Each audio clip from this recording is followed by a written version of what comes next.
आपकी बेटी अपने ससुराल से गहने और पैसे लेकर भाग गई।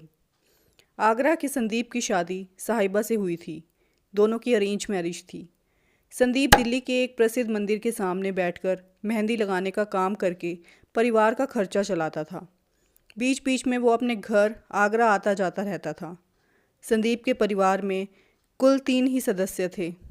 खुद संदीप, उसकी पत्नी साहिबा और माँ गायत्री। एक दिन सुबह जब संदीप और उसकी माँ सोकर उठे तो साहिबा घर में दिखाई नहीं दी। उन्होंने सोचा पड़ोस में कहीं गई होगी, लेकिन इंतज़ार करने के बाद भी जब वो वापस नहीं आई तब उसकी तलाश शुरू की गई। जब वो कहीं नहीं मिली तो संदीप ने अपने ससुर रामनाथ जी को फ़ोन करके साहिबा के बारे में पूछा। ये सुनकर रामनाथ जी चौंक गए, क्योंकि वो मायके नहीं आई थी। उन्होंने संदीप से पूछा, क्या तुम्हारा उसके साथ कोई झगड़ा हुआ था? इस पर संदीप ने कहा, मेरा साहिबा के साथ कोई झगड़ा नहीं हुआ। सुबह जब हम लोग जागे तब साहिबा घर में नहीं थी। इधर उधर तलाश किया, जब वो कहीं नहीं मिली तब फ़ोन करके आपसे पूछा। बाद में संदीप को पता चला कि साहिबा घर से 25,000 की नकदी और गहने लेकर लापता हुई है। ससुर रामनाथ जी ने जब कहा कि साहिबा मायके नहीं आई तो संदीप परेशान हो गया। कुछ ही देर में मोहल्ले भर में साहिबा के गायब होने की खबर फैल गई तो आस पड़ोस के लोग संदीप के घर के सामने जमा हो गए। उसने पड़ोसियों को साहिबा द्वारा घर से नकदी और आभूषण ले जाने की बात बताई। इस पर सभी ने संदीप को थाने में रिपोर्ट दर्ज कराने की सलाह दी। जब साहिबा का कहीं कोई सुराग नहीं मिला तब संदीप ने पुलिस स्टेशन में साहिबा की गुमशुदगी दर्ज कराई। संदीप ने पुलिस को बताया कि साहिबा अपने किसी प्रेमी से मोबाइल पर बात किया करती थी। दूसरी तरफ साहिबा के पिता रामनाथ भी अपने एरिया के पुलिस स्टेशन पहुंचे। उन्होंने थाने में अपनी बेटी साहिबा के साथ ससुराल वालों द्वारा मारपीट व दहेज उत्पीड़न की रिपोर्ट दर्ज कराई। रामनाथ जी ने आरोप लगाया कि ससुराल वाले दहेज में 2 लाख रुपए की मांग करते थे। कई बार साहिबा के साथ मारपीट भी कर चुके थे। उन्होंने ही उनकी बेटी साहिबा को गायब किया है। साथ ही साहिबा के साथ किसी अनहोनी की आशंका भी जताई गई। रामनाथ जी ने संदीप और उसके घर वालों के खिलाफ थाने में दहेज उत्पीड़न व मारपीट का केस दर्ज करा दिया, जबकि संदीप इस बात का शक जता रहा था कि साहिबा गहने और नकदी लेकर किसी के साथ भाग गई है। पुलिस ने साहिबा के रहस्यमय तरीके से गायब होने की जांच शुरू कर दी।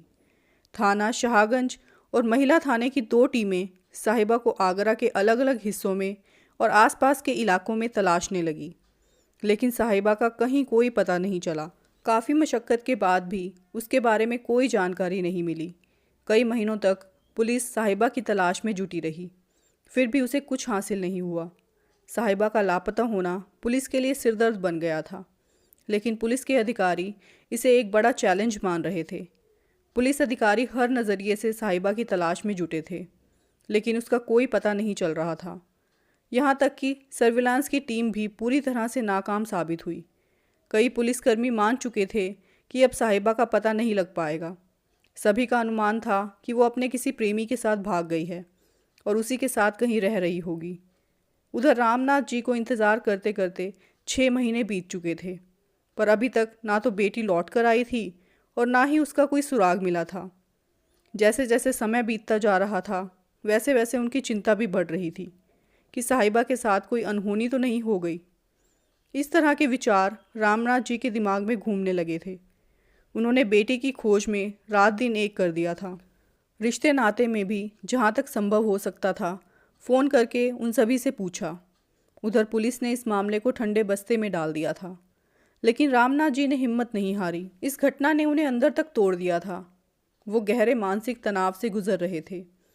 न्याय ना मिलता देख रामनाथ जी ने हाई कोर्ट की शरण ली, जिसके फलस्वरूप हाई कोर्ट ने इस मामले में संज्ञान लिया। हाई कोर्ट ने आगरा के एसएसपी को कोर्ट में बुलाकर उन्हें साहिबा का पता लगाने के आदेश दिए। कोर्ट के आदेश के बाद पुलिस हरकत में आई। एसएसपी विनोद कुमार ने इस मामले को खुद देखने का निर्णय लेते हुए साहिबा के पिता रामनाथ को अपने ऑफिस में बुलाकर उनसे साहिबा के बारे में पूरी जानकारी हासिल की। इसके बाद विनोद कुमार ने एक टीम का गठन किया। इस टीम में क्राइम ब्रांच को भी शामिल किया गया था। पुलिस टीम ने अपनी जांच तेज़ कर दी। लापता साहिबा की तलाश में पुलिस की 2 टीमें उत्तर प्रदेश के अलावा राजस्थान के ज़िलों में भी भेजी गई। पुलिस ने साहिबा के मायके से लेकर ससुराल पक्ष के लोगों से जानकारी जुटाई। फिर कई अहम साक्ष्यों की कड़ियों को जोड़ना शुरू किया। साहिबा के पति संदीप के मोबाइल फ़ोन की घटना वाले दिन की लोकेशन भी चेक की गई। करीब 1 साल तक पुलिस साहिबा की तलाश में जुटी रही। जांच टीम ने साहिबा के लापता होने से पहले जिन जिन लोगों से उसकी बात हुई थी उससे गहनता से पूछताछ की। इससे शक की सुई साहिबा के पति पर जाकर रुकने लगी थी। जांच के दौरान संदीप शक के दायरे में आया तो पुलिस ने उसे थाने बुला लिया और उससे हर दृष्टिकोण से पूछताछ की, लेकिन ऐसा कोई क्लू नहीं मिला जिससे लगे कि साहिबा के गायब होने में उसका कोई हाथ था। संदीप पर शक होने के बाद पुलिस ने उसका नार्को टेस्ट कराने की तैयारी कर ली थी। नार्को टेस्ट कराने के डर से संदीप टूट गया और उसने अपना जुर्म कबूल कर लिया। संदीप दिल्ली में रहता था, जबकि उसकी पत्नी साहिबा आगरे में अपने ससुराल में रहती थी। वो कभी कभी अपने गांव जाता रहता था। उसकी गृहस्थी ठीक चल रही थी, लेकिन शादी के 2 साल बाद भी साहिबा माँ नहीं बनी तो इस दंपत्ति की चिंता बढ़ने लगी। संदीप ने पत्नी का इलाज भी कराया, लेकिन कोई फ़ायदा नहीं हुआ। इसके बाद बच्चा ना होने पर दोनों एक दूसरे को दोषी ठहराने लगे, लिहाजा उनके बीच में कलेश शुरू हो गया। अब साहिबा अपना अधिकतर समय व्हाट्सएप, फेसबुक पर बिताने लगी। संदीप जब भी दिल्ली से घर आता तब भी वो उसका ध्यान नहीं रखती। वो पत्नी के बदले व्यवहार को महसूस कर रहा था। वो साहिबा से मोबाइल पर ज़्यादा बात करने को मना करता था, लेकिन वो उसकी बात को गंभीरता से नहीं लेती थी। इस बात को लेकर दोनों में अक्सर झगड़ा भी होता था। संदीप को शक था कि साहिबा का किसी और के साथ अफेयर चल रहा है।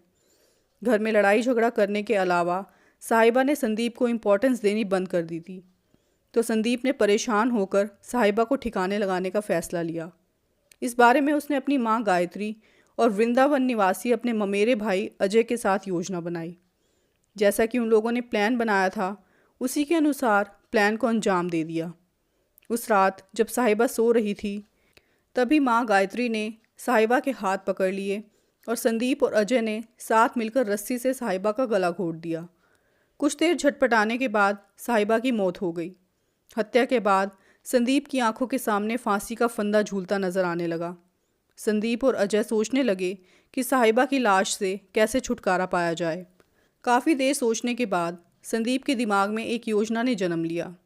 पकड़े जाने से बचने के लिए रात में ही संदीप ने साहिबा की लाश एक तिरपाल में लपेटी, फिर लाश को अपनी मोटरसाइकिल पर रखकर घर से 10 किलोमीटर दूर ले गया। अजय ने लाश पकड़ कर रखी थी। अजय और संदीप साहिबा की लाश को एक जंगल में लेकर गए, जहां दोनों ने प्लास्टिक के तिरपाल में लिपटी लाश पर मिट्टी का तेल छिड़क कर आग लगा दी। प्लास्टिक के तिरपाल के कारण शव काफ़ी जल गया था। इस घटना के 17 दिन बाद मलपुरा थाना पुलिस को जंगल में एक महिला का अधजला शव पड़ा होने की सूचना मिली।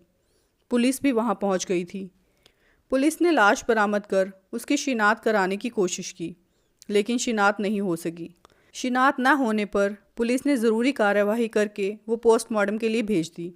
साथ ही उसकी डीएनए जांच भी कराई। संदीप द्वारा अपराध स्वीकार करने के बाद मलपुरा थाना पुलिस को भी बुलाया गया। संदीप पुलिस को उसी जगह लेकर गया जहां उसने साहिबा की लाश जलाई थी। इससे पुलिस को यकीन हो गया कि हत्या उसी ने की है। मलपुरा थाना पुलिस ने ये बात मान ली कि महिला की जो लाश बरामद की गई थी वो साहिबा की ही थी। उसकी निशानदेही पर पुलिस ने घटनास्थल से हत्या के सबूत के रूप में कीचड़ में दबे प्लास्टिक के तिरपाल के अधजले टुकड़े, जूड़े में लगाने वाली पिन, जले और अधजले अवशेष व संदीप के घर से वो मोटरसाइकिल बरामद कर ली जिस पर लाश ले गए थे। डीएनए जांच के लिए पुलिस ने साहिबा के पिता का खून भी अस्पताल में सुरक्षित रखवा लिया। पुलिस ने संदीप से पूछताछ के बाद उसकी मां गायत्री को भी गिरफ्तार कर लिया, लेकिन अजय फरार हो चुका था। दोनों को कोर्ट में पेश किया गया, जहां से दोनों को जेल भेज दिया गया, जबकि हत्या में शामिल तीसरे आरोपी अजय की गिरफ्तारी नहीं हो सकी थी। पति और पत्नी के रिश्ते की नींव एक दूसरे के विश्वास पर टिकी होती है। कई बार ये नींव शक की वजह से कमज़ोर पड़ जाती है। इसके चलते मजबूत से मजबूत रिश्ता भी टूटने की कगार पर पहुंच जाता है या टूटकर बिखर जाता है।